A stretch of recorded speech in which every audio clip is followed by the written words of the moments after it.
18-13, your final score from Everbank Stadium here in Jacksonville. Browns coming home 1-1 on the season after a big win, an ugly win in some respects. But hey, you'll take them however you get them. I'm Spencer German, coming to you from Jacksonville. Anthony Moeglin on the scene at home back in Cleveland, where the Browns are returning to probably as we speak, with a 1-1 record. Anthony, but it wasn't all rainbows and butterflies today, as we know. We've already hit on a lot how the offense came out really firing. They scored 13 points in their first 3 drives. And it seemed like everything in the first half on both sides of the ball really was working for them. And then in the second half, they give up some bigger plays on defense. Jaguars are able to kind of climb back into it a little bit.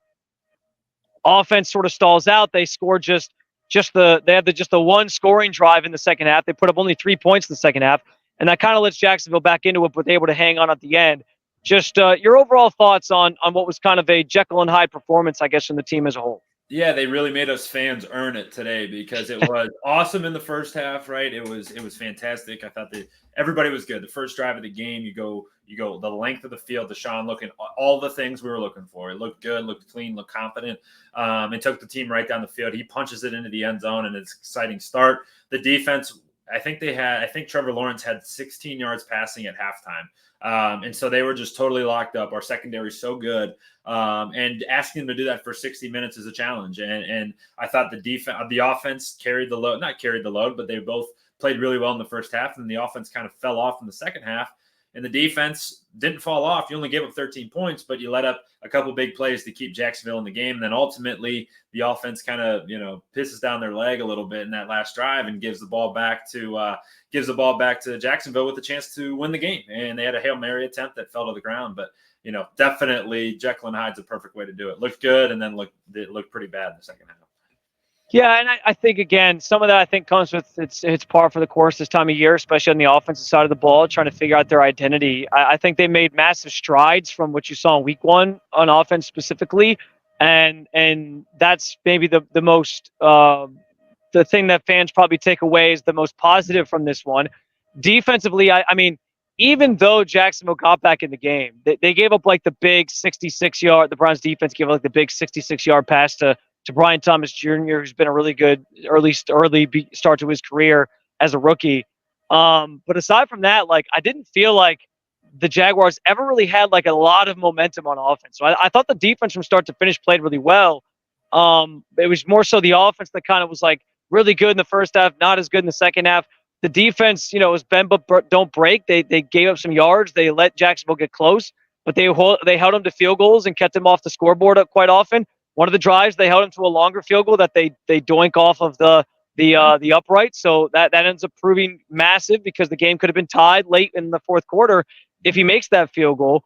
And those things all matter. But yeah, I mean, it's a feeling out process. The other thing I'll say that I think was interesting about this one was just every step of the way, it felt like somebody had to step up. Like there was different people stepping up. The offense kind of had their run in the first half. Defense was good kind of throughout, but then there was moments where they let up, and then there was moments where they stepped up.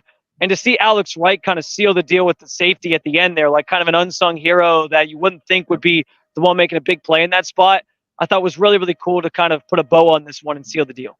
Yeah, I mean, everywhere you looked, people were contributing in a game that you needed it, right? Let's tell the truth. The Jacksonville Jaguars are a fringe playoff team, and this game was massive. Like, this isn't a win over the Carolina Panthers, and that's not to take shots at the Panthers, but this Jacksonville team has their eyes on the playoffs, and being that it is week 2, you'll never say that it's a must win, but this felt like as close to a must win as possible because you never know how these wild card scenarios are going to shake out. But this is a really good football team that you needed to take care of business, and the Browns needed their entire team. It didn't look great overall from start to finish, but you have a lot to improve, a lot that improved from weeks 1 to week 2, and so much more to go. And Miles even said that in the post game. He's like, yeah, someone had asked the question like, hey, you guys flipped the page pretty quickly to this week. He goes, we're going to do it again because we weren't good enough to get to our final goal. And that's the mindset you got to have. And it's good to know that they do.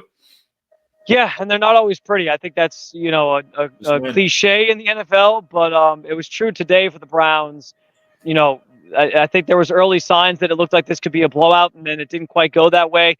But to come out and eke one out and win one this way, especially after how week 1 went, I don't think can be understated. So despite how ugly it might have been in the second half, They're outgained 242 to 102.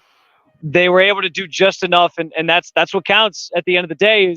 They're going home 1-1, and the Jaguars are sitting here still in Florida, and they're 0-2, kind of reeling here to start the season. And look around the league. The Ravens fall to the Raiders today. The 49ers fall to the Vikings today. You got the Rams getting thumped currently by the Cardinals. So it's like, hey, doesn't matter. The Lions lost to the Buccaneers. Like, doesn't matter who you're playing. Every team in the NFL is good.